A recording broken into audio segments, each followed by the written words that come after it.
This real Ghana boxing, back at it. We had a slugfest tonight. We had a slugfest. Franchon Cruz was trying to defend her 168 WBC, WBO super middleweight belt, right? Against Alejandra Jimenez. This fight was supposed to take place a while ago. We got the fight today. We got Franchon came out blazing, right? She came out throwing overhand rights. She came out trying to get respect and trying to establish dominance. Okay, that's what she came out. And what happened? She burnt her fuel. She blew her gas early, right? She blew it early because Alejandra Jimenez kept coming. She rocked. Franchon hit Alejandra with an overhand right, rocked her. She also had some strong uppercuts, but it was not. She didn't follow up. She allowed Alejandra to keep pressing forward. Alejandra coming down from heavyweight, right? She coming down from heavyweight, so you would think that Franchon should go to the body more. I thought she could have, but Alejandra pressed through. Second round, she ended up hurting Franchon and almost knocked her down. Third round, same thing, man. But with all that keep all that in mind, but Franchon was still landing that overhand right. She was still connecting. Guess what? She outlanded Jimenez, right? She outlanded Jimenez. Okay, it was a 50-point advantage, total punches. Okay, so now let's just get straight to the point. Alejandra Jimenez won a split decision. 90 is the one scorecard read for Alejandra 97-93. The other one 98-92. And the only card in Franchon Cruz's favor was Ed Pearson 97-93. I don't get it, man. This fight was a setup to me because I think Alejandra Jimenez is on something. She's on something. Look, she came down in weight. If you look at her before and after pictures in a short amount of time, she looks totally different, okay? And that's number one. Number two, look at the motor. She was pressed. How the hell you dropping from heavyweight to super middle and you pressing like that? You have to consider something there. She has some kind of an advantage. Let's see what the piss test results show. But anyway, besides that, Franchon didn't have too good of a game plan. She was firefighting too much too early, and she allowed Jimenez to press. She should have worked Jimenez's body because the soft tissue there will probably be, it will probably slow her down if she had worked the body a little more. But she was throwing too many headshots.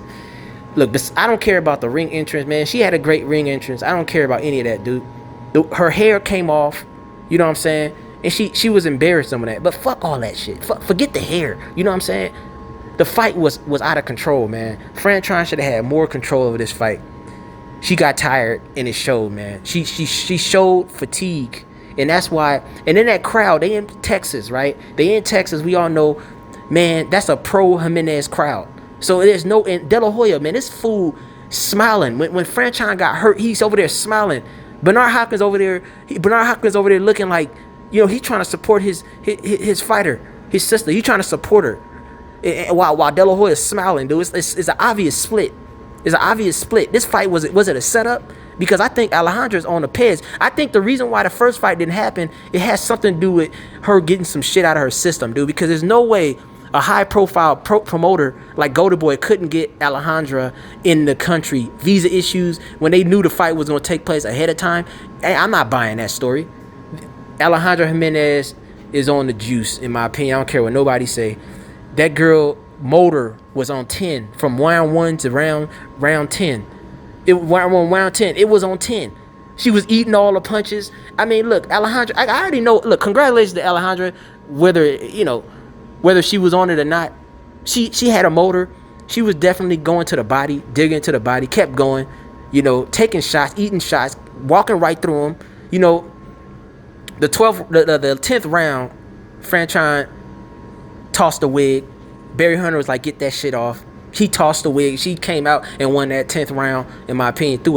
She was boxing more and throwing a lot of overhand rights. Caught her with a few uppercuts, rocked her. Man, was this? Look, man, they call it a split, man, because two judges scored it a wide margin. One had it a 6-point margin, the other one had it a 4-point margin. But that fight, man, was a lot closer than that. I mean, that fight was a draw. Honestly, there was a draw. Alejandra ate way too many punches, dude. The output, the landed punches. Franchon outlanded her by 50. Oh man, Alejandra was pressing, but she was getting cracked, man, a lot. She was coming eat. So just because you eating the punches don't mean you winning a fight. That's how they judge fights, man. They judge it. It's the style. They prefer Alejandra's style. That's why they gave her the win. And that's all I'm gonna say, man. Congratulations to Alejandra. She called out Clarissa Shields after the fight. She called out Clarissa Shields. Chris Shields Chris Shields don't carry. She's not gonna carry the power up, but she'll box the hell out of this girl. And I thought Franchon, I'm kind of disappointed, man.